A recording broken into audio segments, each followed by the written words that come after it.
Well, that'd be an interesting mathematical question. This is actually 3 years ago.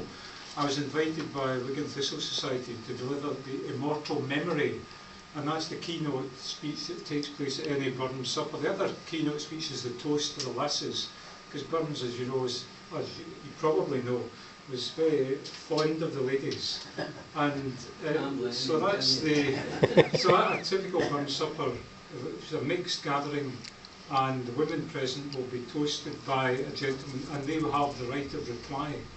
So what a lady replies to the toast to the lasses. Would they be toasted as well as the bacon this morning? Everyone. So, just a little aside, this is actually a Turnbull kilt, and it's based on the Douglas tartan. This is the day one. This is the day jacket. It's called the hunting jacket. And there's 8 square yards of double worsted in that. And I bought it in a kilt making shop in Haymarket in Edinburgh a long, long time ago. And I've not used it that much, so it's lasted well. And as you know, we used to carry money in our sporran. So the Turnbull clan, Turnbull is a border family. We were one of the border reivers. We would switch allegiance and go over what is now the border between Scotland and England and just side along with whoever we thought was the strongest. So wow, it says it all.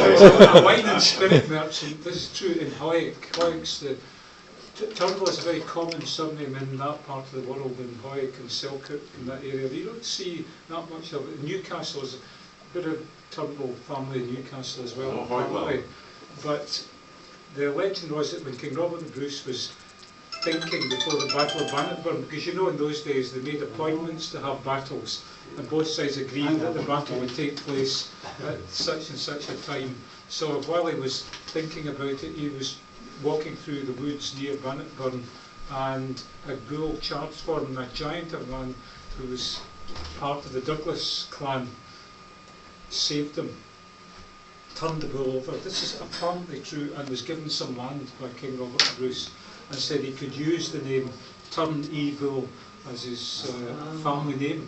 So, I mean, whether this is definitely true or not, I cannot say, but it is possibly true. So it's based at Bruce. There's the yellow lines of the Bruce, and most of it's based on the day Douglas tartan, and that's the clan arms.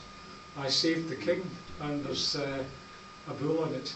So, so there we are. It's just a little bit of family history.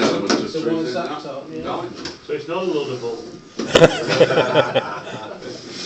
So my enjoyment of Burns started in primary school. Come on, Louise. Come in. I can remember we did what was called Burns Federation certificate when we were 11 years old, just coming to the end of primary school. And that was my first time I really got interested in it. And I read out a poem, and somehow I ended up with this Burns Federation certificate. Burns is an absolutely amazing man. I would encourage everyone here to go on YouTube, listen to his songs and speak the poems.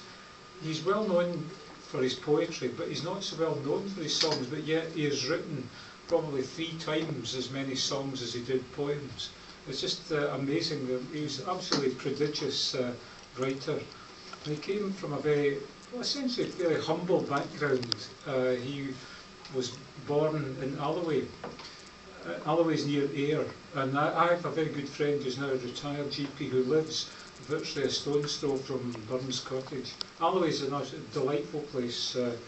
So if you're on a Burns Trail weekend, you would take in Alloway, you would take in the villages of Mauchline and Tarbolton, and you would end up at Dumfries.